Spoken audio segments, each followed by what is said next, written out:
Dia 30 de junho, São Paulo Apóstolo. 67. A conversão mais extraordinária que se deu depois da ascensão de Nosso Senhor foi a de Paulo. Discípulo do sábio mestre Gamaliel, era Paulo ávido por homem de grande inteligência e de espírito superior, gozando, portanto, de certa consideração na alta sociedade de Jerusalém. A sua conversão inesperada, de certo, causou sensação extraordinária na capital do judaísmo. Conhecido de todos como inimigo figadal da religião de Cristo e seu cruel perseguidor, era natural que a notícia desta conversão fosse pelos apóstolos recebida com muito ceptismo e grande desconfiança. Depois do acontecimento grandioso da conversão, Paulo ficou alguns dias em Damasco. Causou grande confusão entre os ouvintes na sinagoga daquela cidade a narração da visão que teve e o ardor com que se confessava em favor de Cristo e de sua doutrina. De Damasco se dirigiu para a solidão da Arábia, onde ficou 3 anos, fazendo grandes penitências e entregando-se ao estudo da religião. Passado esse tempo, voltou a Damasco, onde foi muito mal recebido pelos judeus, que quiseram matá-lo. Vigiaram a casa onde estava, e foi devido à dedicação de alguns cristãos, que conseguiu fugir, descendo num cesto pelo muro. Em Jerusalém, para onde se dirigiu então, foi-lhe difícil achegar-se aos apóstolos, que o temiam, e não disfarçavam a desconfiança que lhes inspirava aquela conversão. Foi por intermédio de Barnabé que Paulo conseguiu ser-lhes apresentado. Desde que os apóstolos se convenceram da verdade e da solidez da conversão, com eles ia e vinha em Jerusalém, procurando sempre o contato com os gentios. Os judeus, por seu turno, não lhe perdoaram a apostasia e tramaram contra a sua existência. Por este motivo, deixou Jerusalém e foi para Cesareia, para Tarso, sua terra natal, onde permaneceu 3 anos, pregando o nome e a doutrina de Jesus nas regiões da Síria e Cilícia. Essa pregação teve por resultado a conversão de muita gente. Em companhia de Barnabé, seguiu para Antioquia, onde fundaram a primeira comunidade cristã. Achando-se a igreja de Jerusalém em situação aflitiva, consequência da guerra que lhe fazia a sinagoga, Paulo e Barnabé arrecadaram esmolas, com que socorreram os irmãos na metrópole. Em Jerusalém receberam ordens de continuar a pregação entre os gentios. De Antioquia dirigiram-se para Seleucia, e daí foram para a ilha de Chipre. Percorrida toda a ilha até Pafos, foram chamados para junto do procônsul Sérgio Paulo, homem reto, que desejava ouvir a palavra de Deus. Um mago judeu, falso profeta, chamado Simão, procurou desviá-lo da fé. Paulo, cheio do Espírito Santo, encarando-o em face, disse: Filho do diabo, inimigo de toda justiça, eis que a mão de Deus te castiga. Não verás mais por algum tempo a luz do sol. Logo espessas trevas o cercaram e tateavam, procurando quem o guiasse. À vista disso, o procônsul se converteu. De Pafos, Paulo, com o companheiro, passou para Perga, e de lá para Antioquia. Houve tantas conversões que os judeus, enchendo-se de inveja, moveram em perseguição contra os apóstolos. Estes não se retiraram e foram para Listra, passando por Icônio. Em Listra havia um paralítico que recuperou a saúde pela imposição das mãos de Paulo. O povo, vendo isto, julgou estar em presença de deuses e quis dar-lhes honras divinas. Os judeus, perseguindo sempre o apóstolo, vieram de Antioquia, prenderam-no, levaram-no para fora da cidade, apedrejaram-no, deixando-o como morto. No dia seguinte, porém, seguiu para Débia, onde ganhou muitos discípulos. Quando mais tarde voltou para Antioquia, pôde contar em grande assembleia os progressos que a religião de Jesus tinha feito.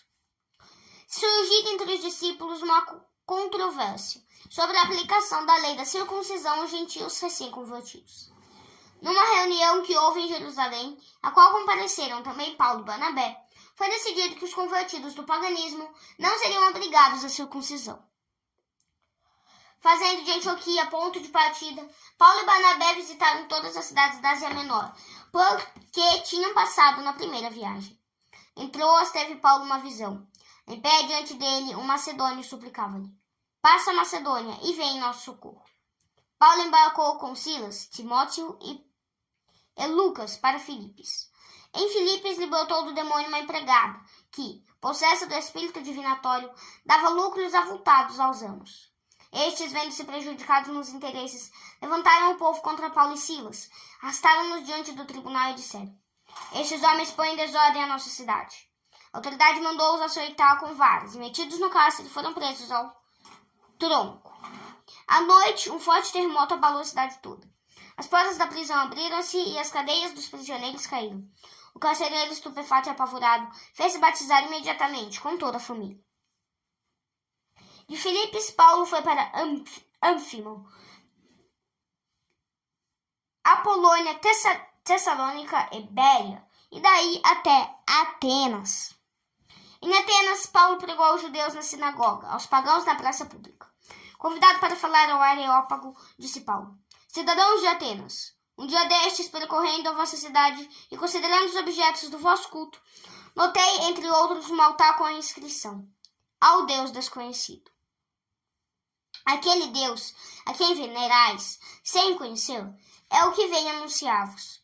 Quando depois passou a falar da ressurreição, uns escarneciam, outros disseram: fala-nos-ás uma outra vez sobre este assunto.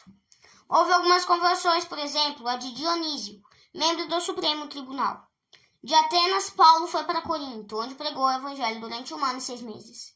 De Corinto passou para Éfeso, de Éfeso para Cesareia, Jerusalém e Antioquia. Em outra viagem, após breve espaço de tempo, Paulo visitou todas as igrejas da Ásia. Em Éfeso batizou 12 discípulos e impôs-lhes as mãos. Chamando sobre eles o Espírito Santo, começaram a falar línguas e profetizar. 3 anos passou Paulo em Éfeso. Permanecia assinalada por muitos milagres. Curaram-se doentes, aos quais aplicaram o sudário e a cinta de São Paulo. Inúmeros demônios foram expulsos das suas vítimas. Muitos fiéis vieram confessar os seus pecados. Os judeus não deixaram de odiar a Paulo e continuaram a persegui-lo. Antes de se despedir de Éfeso e Mileto, foi São Paulo, avisado pelo Espírito Santo, que em Jerusalém havia de encontrar muita tribulação. E assim aconteceu.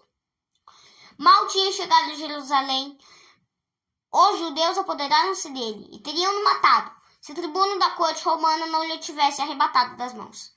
Ainda assim mandou metê-lo a ferros e encarcerá-lo. De noite, Jesus Cristo apareceu a Paulo e lhe disse: coragem!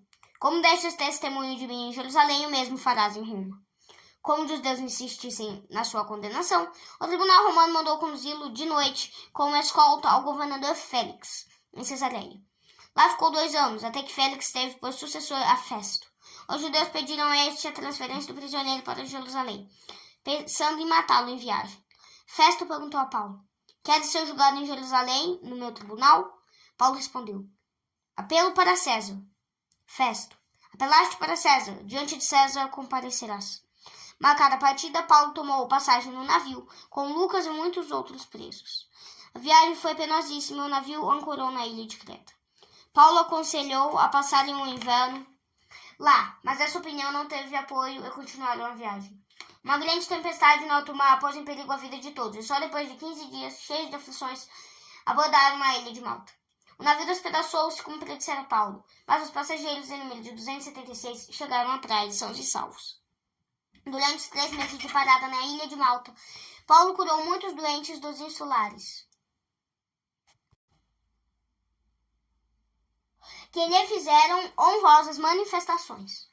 De Malta seguiram para Roma, onde Paulo ficou alojado em casa particular, com um soldado que o guardava. 2 anos ficou o apóstolo em Roma fazendo bem, onde se lhe oferecia ocasião, e pregando a doutrina de Cristo. O zelo não lhe deu descanso. Passados 2 anos de cativeiro, Paulo foi à Espanha.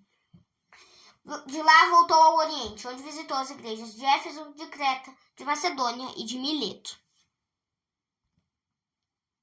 É admirável como o apóstolo, no meio de tantos trabalhos apostólicos, teve ainda tempo para escrever numerosas epístolas a particulares e a diversas igrejas. 2 anos foram-se com essas viagens apostólicas, quando Paulo voltou a Roma, onde era imperador Nero, o monstro purpurado. Na metrópole do imperador, Paulo sofreu um martírio, junto com São Pedro. Na qualidade de cidadão romano, foi degolado. Era o ano 67 depois de Jesus Cristo.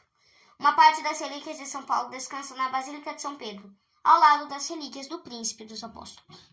Reflexões. São Paulo é chamado o apóstolo dos gentios. Realmente admirável sua atividade na propagação da fé. Depois, seguidor de Jesus Cristo, fez-se um apóstolo da igreja, um missionário, um modelo dos missionários de todos os tempos. As epístolas de São Paulo dão-nos uma imagem nítida das suas lutas, dificuldades, provações e tribulações de toda sorte. Mas em tudo venceu o amor a Jesus crucificado. São Paulo é um gigante no amor ao Salvador. Jesus é minha vida, confessa ele. E para Jesus não havia trabalho que não fizesse, dificuldade que não vencesse, dor que não suportasse. No fim da vida pôde em verdade dizer: pelejei a boa peleja, terminei a carreira e conservei a fé. Para que possamos afirmar a mesma coisa, é preciso que imitemos o grande apóstolo no imenso amor a Jesus e a Santa Igreja. É preciso que, como ele, crucifiquemos a nossa carne, demos desprezo ao mundo, tenhamos amor aos nossos irmãos, sejamos castos e puros, e da nossa vida façamos um hino de louvor a Deus. Desta arte seremos herdeiros da coroa, que nos dará o justo juiz no dia da recompensa.